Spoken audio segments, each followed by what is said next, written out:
გამოშვებას. რუსული თვითმფრინავები ზუგდის ტერიტორიაზე ისევ დააფრინავენ. დილის 7 საათიდან იბომბება ურთის მთები. 5 რუსული ბომბდამშენიდან ზუგდის შემოგარენში 30-მდე ჭურვი ჩაიყარა. მსხვერპლი არ არის, დაზიანებულია საკომუნიკაციო ქსელები. ურთის ბაზაზე საწვრთნელი პოლიგონი იყო განთავსებული. ეს მასალა ადგილობრივმა მცხოვრებმა ტელეფონით გადაიღო.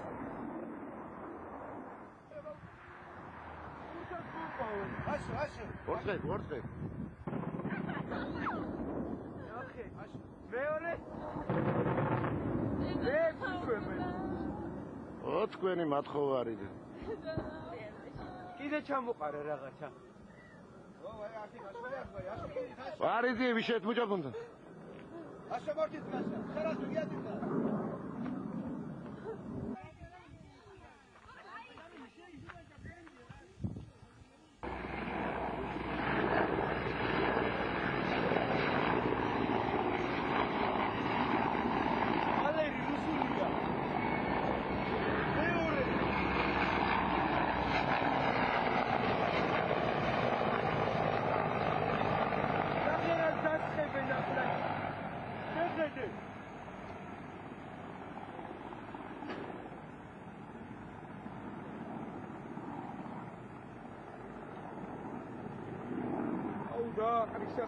ორად მოდიან, ორად და თლიანად დაბომბე ჯეგეთას მთა, მერე ფოთის მხარეზე, ხობის მხარეზე არ დაუტოვებიათ ადგილი, რომ არ დაუბომბიათ ისე და მთელი ხალხი შეხიზნულია. 7 საათიდან უკვე იბომბება ზუგდიდის შემოგარენი, ჯეგეთის მთა ალბათ, სადაც მდებარეობს პოლიგონი.